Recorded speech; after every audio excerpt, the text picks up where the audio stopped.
তো হ্যালো বন্ধুরা, তোমরা সবাই কেমন আছো? আশা করছি সবাই ভালো আছে আমার বন্ধুরা। তো আমি তো আজকে একটু ভালো আছি, কেননা তোমাদেরকে বলেছিলাম ভিডিওতে যে আমার মামামের শরীরটা কিন্তু খুব একটা ভালো নেই।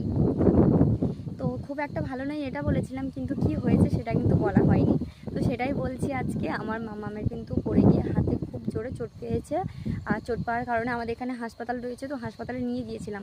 যেহেতু আমাদের এদিকে তো হাড়ের ডাক্তার মানে ডেটে আসে, তো মানে কালকে হাতে চোট পেয়েছে, কালকে কোনো ডাক্তার ছিল না, তার জন্য হাসপাতালে গিয়েছি। তো হাসপাতাল দিয়ে সেরকম কিছু ধরতে পারলো না, তাই আমাদের যেতে হয়েছে বারাসাত। আর আমাদের এখান দিয়ে বারাসাতে অনেক দূর বারাসাত, তো সেখানে গিয়ে আমাদের ওকে ডাক্তার দেখাতে হয়েছে। তো এখন হাত তো ব্যান্ডেজ করে দিয়েছে, হাতে ব্যান্ডেজ করা রয়েছে। তো আমার মেয়ে তো প্রচণ্ড কান্নাকাটি করেছে কালকে সারাদিন, খুবই মন খারাপ ওর দেখেও। আজকে একটু খেলাধুলা করছে।